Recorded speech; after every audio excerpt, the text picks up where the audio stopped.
નમસ્કાર, આપ જોઈ રહ્યા છો ઇન્ડિયા ન્યૂઝ ગુજરાત અને હું છું આપની સાથે કોમલ અગ્રવાલ। શરૂઆત કરી મહત્વના સમાચારોથી તો ભાજપના રાષ્ટ્રીય સંગઠનમાં નીતિન નબીનની નવી ટીમની જાહેરાત સાથે ગુજરાતનું રાષ્ટ્રીય સ્તરે પ્રતિનિધિત્વ વધ્યું છે।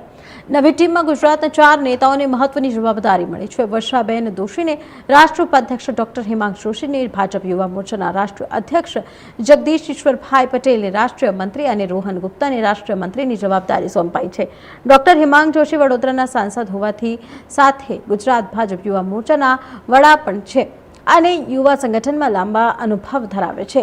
વર્ષાબેન દોશી અગાઉ વઢવાણથી 2 વખત ધારાસભ્ય રહી ચૂકી છે અને પ્રદેશ ઉપાધ્યક્ષ તેમજ જિલ્લા સંગઠન ઇન્ચાર્જ તરીકે પણ જવાબદારી સંભાળી ચૂક્યા છે।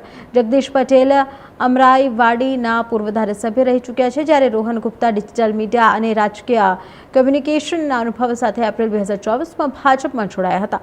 આમ સંગઠનની નવી ટીમમાં ગુજરાતના 4 ચહેરાઓને સ્થાન મળતા રાષ્ટ્રીય સ્તરે ગુજરાતનું કદ અને પ્રતિનિધિત્વ નોંધપાત્ર રીતે વધ્યું છે।